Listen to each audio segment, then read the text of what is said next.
أعوذ بالله من الشيطان الرجيم. بسم الله الرحمن الرحيم.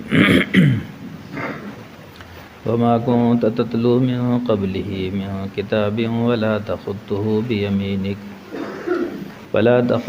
بيمينك إذا لارتاب المبطلون بل هو آيات بينات في صدور الذين أوتوا العلم وما يجحد بآياتنا إلا الظالمون وقالوا لولا أنزل عليه آيات من ربه قل إنما الآيات عند الله وإنما أنا نذير مبين أولم يكفهم أنا أنزلنا عليك الكتاب يتلى عليهم إن في ذلك لرحمة وذكرى لقوم يؤمنون. صدق اللہ العظیم. ان آیات کا لفظی ترجمہ ہے وما كنت تتلو من قبله من کتاب. اللہ تعالیٰ فرما رہے ہیں یہاں مشرکین مکہ نے حضور صلی اللہ علیہ وسلم پر ایک بڑا اعتراض کیا، اس کا جواب ہے.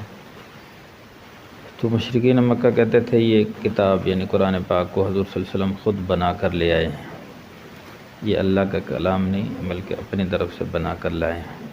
اس کے جواب میں قرآن کی آیت نازل ہوئی وما كنت تتلو من قبله من کتاب، کہ آپ اس سے پہلے یعنی اس کتاب سے پہلے کسی کتاب کی تلاوت نہیں کرتے تھے، اس سے پہلے آپ نے کوئی کتاب پڑھی نہیں. ولا تخطه بیمینک، اور نہ آپ لکھتے تھے اپنے دائیں ہاتھ سے. یعنی حضور صلی اللہ علیہ وسلم نے بچپن ہی سے کسی سے لکھنا پڑھنا نہیں سیکھا تھا، کیونکہ جو نبی ہوتا ہے دنیا میں اس کا کوئی استاد نہیں ہوتا. اگر خدا نہ خواستہ نبی کسی سے علم حاصل کرے تو وہ اس کا استاد بن جائے، اور استاد کا مقام ظاہر شاگرد سے زیادہ ہوتا ہے. شاگرد کو پھر اپنے استاد کا احترام کرنا پڑتا ہے، اس کی بات ماننی پڑتی ہے. اس لیے اللہ تعالیٰ اپنے نبی کو براہ راست علم عطا فرماتے ہیں، کسی کو نبی کا استاد نہیں بناتے تاکہ کل کو وہ یہ نہ کہے جی اس نے تو مجھ سے علم حاصل کیا، یہ تو میرا شاگرد ہے. تو اس لیے اللہ تعالیٰ نبی کو کسی کا شاگرد نہیں بناتے، کوئی اس کا استاد نہیں ہوتا، براہ راست اللہ نبیوں کو علم عطا فرماتے ہیں. تو حضور صلی اللہ علیہ وسلم نے بھی دنیا میں کسی سے لکھنا پڑھنا نہیں سیکھا تھا. اللہ نے براہ راست آپ کو علم عطا فرمایا تھا، اور اتنا علم دیا تھا کائنات میں کسی کو نہیں دیا. تو اب یہ مشرکین کہنے لگے جی یہ خود لکھ کر لے آیا ہے. تو اس کے جواب میں اللہ نے فرمایا آپ نے تو آج سے پہلے کوئی کتاب پڑھی نہیں، نہ آپ اپنے دائیں ہاتھ سے لکھ سکتے ہیں. اخیر تک حضور صلی اللہ علیہ وسلم لکھتے نہیں تھے، صرف بذریعہ وہی جو علم آتا اس کو صحابہ کو لکھوا دیتے.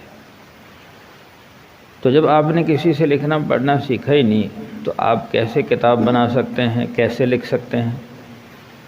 تو پھر آگے اللہ نے فرمایا اگر آپ لکھنا پڑھنا جانتے ہوتے تو اذا لارتاب المبطلون، تو اس وقت تو یہ جو باطل والے ہیں جھوٹے اور زیادہ شک میں پڑ جاتے. اب تو یہ یقینی ہے کہ یہ بھی اس بات کو مانیں گے، یہ جو مشرکین مکہ ہے یہ جھوٹا الزام لگا رہے ہیں، یہ بھی اس بات کو تسلیم کرتے ہیں کہ حضور صلی اللہ علیہ وسلم کی 40 سالہ زندگی ان کے سامنے گزری، آپ نے کبھی کسی سے نہ لکھنا سیکھا نہ پڑھنا سیکھا. جب آپ کو لکھنا پڑھنا بظاہر آتا ہی نہیں تو کیسے کتاب بنا سکتے ہیں، کیسے لکھ سکتے ہیں؟ یہ تو اللہ کی طرف سے کتاب اتری ہے. تو یہ جھوٹ بول رہے ہیں کہ اپنی طرف سے بنا کر لکھ کر لے. بل ہوا آیات بینات، بلکہ یہ تو آیات ہیں، روشن آیات ہیں، اللہ کی طرف سے اتری ہیں. فی صدور الذین اوتوا العلم، اور ان دلوں میں یہ روشن ہے جن کو اللہ نے علم دیا گیا. جن کو اللہ نے علم دیا ہے تو ان کو پتہ ہے کہ یہ قرآن اللہ کی طرف سے نازل ہے. وما یجحد بآیاتنا الا الظالمون، اور نہیں انکار کرتا ہماری آیتوں کا مگر ظالم.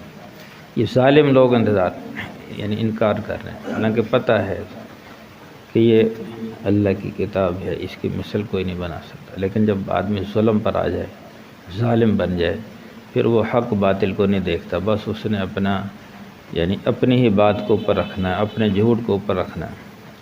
تو یہ جو آیات کا انکار کر رہے ہیں یہ ظالم ہیں۔ وقالوا لولا انزل علیہ آیات من ربہ۔ دوسرا اعتراض، پہلا اعتراض تو یہ تھا یہ قرآن اپنے پاس سے لے آئے۔ دوسرا اعتراض ان مشرکین نے یہ کیا کہ بھی کہنے لگے اس پر کوئی بڑی نشانیاں کیوں نہیں اتری، یہ اگر اللہ کا نبی ہے تو یہ مکے کے پہاڑوں کو ختم کر کے یہاں سبزہ اگا دے، اس کے پاس باغات ہوں، اس کے پاس نہریں ہوں، تو اس کو تو بڑے اختیارات حاصل ہونے چاہیے تھے۔ یہ اللہ کا نبی ہے اور اللہ جو چاہے کر سکتا ہے، یہ اللہ سے جو چاہے کروا سکتا ہے، تو اس کے اوپر تو کوئی نشانی نہیں ہے، کوئی یعنی بڑی بڑی کوئی علامات نہیں ہیں۔ اس کے جواب میں اللہ نے قرآن کی آیت نازل فرمائی، انما الآیات عند اللہ انما انا نذیر مبین۔ یہ جو نشانیاں ہیں، بڑی بڑی نشانیاں، بڑے بڑے معجزات، یہ اللہ کی طرف سے ہیں۔ اللہ جب چاہے جس کو چاہے دکھا دے، تو میرے اختیار میں نہیں۔ نبی کا جو معجزہ ہوتا ہے وہ اس کے اپنے اختیار میں نہیں ہوتا، جب اللہ چاہے دکھلا سکتا ہے، جب اللہ نہ چاہے نہیں دکھا سکتا۔ تو یہ صاف فرما دیے بھئی وہ تو اللہ کی طرف سے نشانیاں ہیں، جب اللہ چاہے دکھا دے۔ انما انا نذیر مبین، تو میں تو ڈرانے والا ہوں تمہیں، یعنی جہنم سے ڈرانے والا، جنت کی بشارت سنا، میں ایک پیغام رساں ہوں، اللہ کا پیغام تم تک پہنچا رہا ہوں۔ پھر آگے رہی بے نشانیاں، اولم یکفہم انا انزلنا علیک الکتاب یتلی علیہم، کیا یہ یعنی قرآن پاک سے بڑھ کر کوئی نشانی ہو سکتی ہے؟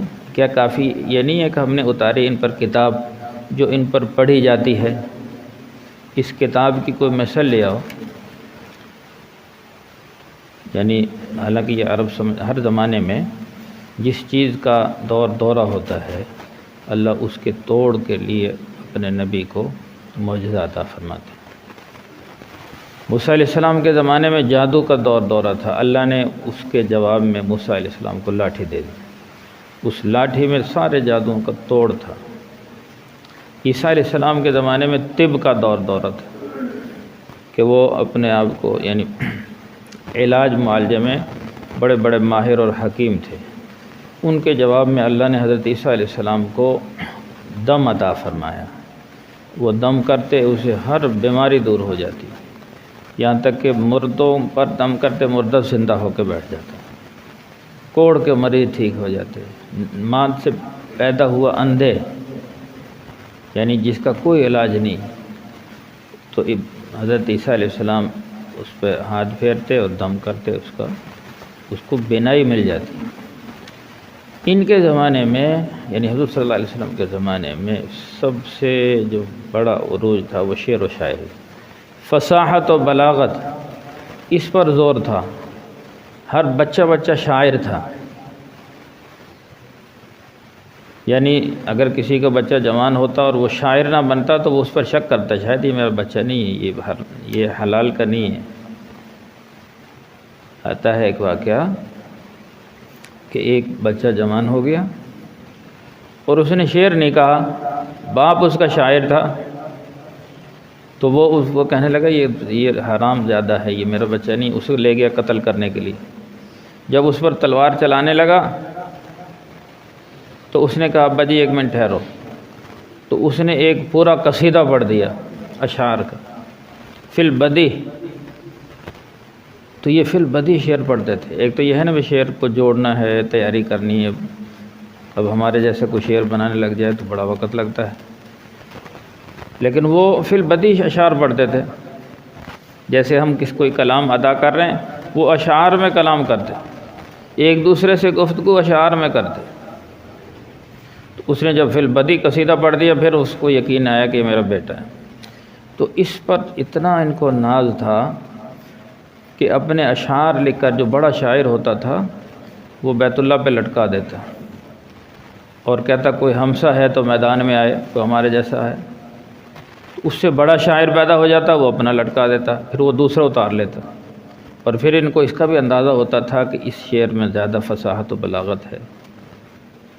تو اس طرح کے جب حضور صلی اللہ علیہ وسلم کی پیدائش ہوئی اس وقت 7 قصیدے لٹکے ہوئے تھے، 7 قصیدے، اور ان کا پورا جزیرہ عرب میں کوئی مقابلہ نہیں تھا، اور ان کا چیلنج تھا کہ ان سے اچھا کوئی شعر لے کے آئے تو وہ لٹکا دے، تو ان کا مقابلہ کوئی نہیں تھا۔ آج بھی وہ اشعار ان کو 7 معلقہ کہا جاتا ہے، یعنی 7 لٹکائے ہوئے قصیدے، تو ان کو یہ پڑھایا جاتا ہے درس نظامی میں 7 معلقہ، اور بڑی فصاحت و بلاغت۔ لیکن جب قرآن کا نزول شروع ہوا تو یہ سمجھ گئے، ایک صحابی نے سورہ کوثر لکھ کر بیت اللہ میں لٹکا دی، اور جب انہوں نے پڑھی کہ اتنی چھوٹی صورت اور اتنی جامع اور اتنے زبردست اس میں فصاحت و بلاغت ہے، ان 7 کے 7 شاعروں نے اپنا وہ کلام اتار لیا۔ یعنی وہ اس بات پہ بہت انصاف کیا کرتے تھے، اگر ان سے بڑا کوئی فصیح و بلیغ شاعر آ جاتا تو یہ نہیں ہے کہ ہر دھرمی ٹھیک ہے جی تو بڑا شاعر ہے، مجھ سے تسلیم کرتے۔ تو جب قرآن کی آیات وہاں لٹکائی گئیں تو انہوں نے اپنے قصیدے اتار لیے کہ اتنا فصیح و بلیغ کلام۔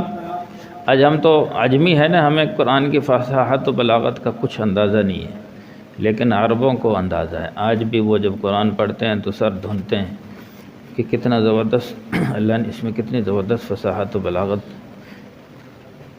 تو اس لیے جو معتدل لوگ تھے جب قرآن سن لیتے تھے تو فوراً ایمان لے آتے تھے، لیکن جو ضدی اور ہٹ دھرم ہوتے تھے، اب جیسے ابو جہل، امیہ بن خلف، یہ بڑے بڑے سردار یہ تسلیم کرتے تھے کہ یہ اللہ کا کلام ہے، بلکہ حضور صلی اللہ علیہ وسلم نے بیت اللہ میں رات کو بلند آواز سے قرآن پڑھتے، راتوں کو تہجد میں اونچی آواز سے تلاوت کرتے، اور پھر یہ کیا کرتے ہیں، چونکہ قرآن میں اتنی فصاحت و بلاغت ہے اور ان کو اس چیز سے بڑی دلچسپی تھی، تو بڑے بڑے سردار آ کر چھپ کر سنتے تھے اور بڑا مزے لیتے تھے۔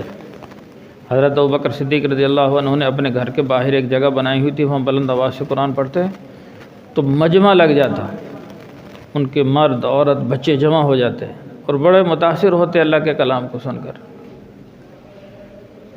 اور یہ ابو جہل، ابو لہب، ابو سفیان، بڑے بڑے سردار جمع ہوتے اور چھپ کر حضور صلی اللہ علیہ وسلم کا کلام سنتے، لیکن جب واپس جانے لگتے ایک جگہ جمع ہوتے تو پھر کہتے کہ دیکھو ہم تو سن رہے ہیں، اگر مکے والوں کو پتہ چل گیا، یہ غریب لوگوں کو، تو یہ سارے مسلمان ہو جائیں گے۔ مکے والوں کی اکثریت انہی سرداروں کی وجہ سے مسلمان نہیں ہوتی تھی، یہ ظالم ظلم کرتے، جو مسلمان ہو جاتا تو اس پر ظلم کرتے، جیسے حضرت بلال کو مارتے تھے، حضرت خباب رضی اللہ عنہ، حضرت عمار بن یاسر رضی اللہ، ان پر ظلم کیا کرتے تھے۔ اب دوسرے لوگ اس خوف کی وجہ سے ایمان نہ لاتے کہ بھی یہ ماریں گے، اور جو بہادر قسم کے لوگ ہوتے تھے وہ تمام سختیوں کو برداشت کر کے ایمان لے آتے تھے۔ تو لیکن یہ خود سنتے، پھر جب واپس جاتے تو پھر کہتے بھی دیکھو اگر ان دوسروں کو پتہ چل گیا سب ایمان لے آئیں گے، تو لہٰذا کل سے نہیں آنا۔ اب یہ اپنے بتوں کی قسمیں اٹھاتے بھی ٹھیک ہے کل نہیں آئیں گے۔ دوسرے دن پھر پہنچ جاتے، تو پھر آپس میں کہتے بھی یار کل ہم نے قسمیں اٹھائی تھی اور آج ہم پھر آ گئے، ان کا چلو کل نہیں آئیں گے۔ تیسرے دن ہوا پھر آ گئے، اب یہ سوچتے بھی فلاں تو آئے گا نہیں، فلاں تو آئے گا نہیں، چلو میں چلتا ہوں، وہ سارے یہ سوچ کے آ جاتے۔ تیسرے دن ابو سفیان نے کہا ابو جہل سے کہ ابو جہل تو بھی یہ سمجھتا ہے کہ یہ اللہ کا کلام ہے، یہ کسی بشر کا کلام نہیں۔ آپس میں سارے کہنے لگے یہ اللہ کا کلام ہے، اور یہ کلام ہم اپنے بتوں کی قسمیں اٹھاتے ہیں اور یہ قسموں کو توڑا کر ہمیں پھر کھینچ لاتا ہے، کیوں نہ ہم ایمان لے آئیں اور پھر مزے سے حضور صلی اللہ علیہ وسلم کی صحبت میں بیٹھ کے سنا کریں گے۔ اب تو ہم چھپ چھپ کر سنتے ہیں۔ تو ابو جہل نے ایک عجیب بات کہی، ان کا میں بھی ابو سفیان میں بھی سمجھتا ہوں یہ اللہ کا کلام ہے، یہ کسی بشر کا کلام نہیں، بہت ہی فصاحت و بلاغت ہے، بہت زبردست کلام ہے۔ لیکن مسئلہ یہ ہے کہ دیکھو یہ جو حضور صلی اللہ علیہ وسلم کا قبیلہ تھا بنو ہاشم، تو انہوں نے مکے کی سرداری بھی ان کے پاس، یعنی بیت اللہ کے، یعنی وہ چند عہدے گنوائے، یہ بھی ان کے پاس، وہ سب ہم نے برداشت کر لیے، لیکن اب یہ نبوت بھی یہ لینا چاہتے ہیں، ہمارے قبیلے کے پاس کیا رہے گا؟ نبوت بھی ان کے پاس چلی گئی تو ساری سرداری ان کے پاس چلی جائے گی، ہم تو ان کے غلام بن کے رہ جائیں گے۔ تو میں ہرگز اس چیز کو قبول نہیں کروں گا، میں اپنی سرداری نہیں چھوڑ سکتا۔ میں مانتا ہوں یہ اللہ کا کلام ہے، لیکن میں کبھی بھی محمد صلی اللہ علیہ وسلم کو نبی تسلیم نہیں کروں گا۔ اگر تسلیم کر لیا تو اس کی غلامی میں جانا ہوگا، سرداری چھوڑنی ہوگی۔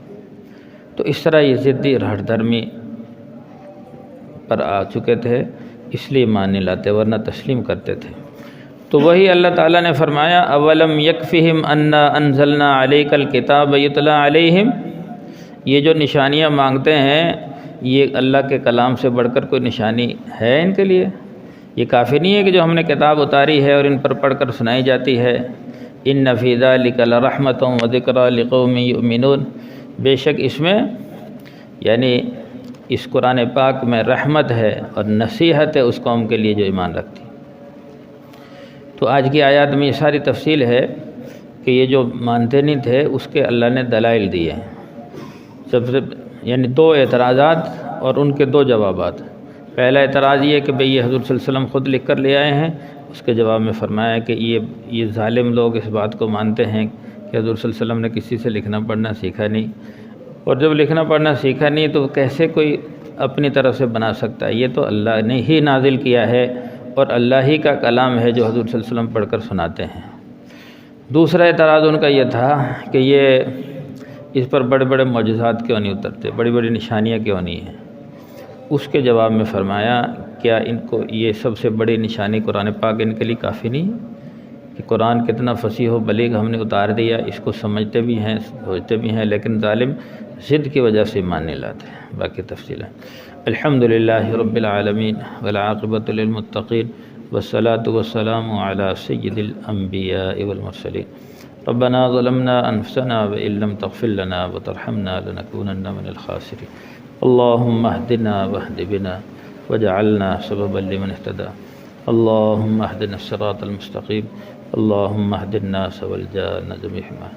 صلی اللہ تعالی علی خیر خلقہ محمد وآلہ واصحابہ اجمعین برحمتک یا ارحم الراحمین۔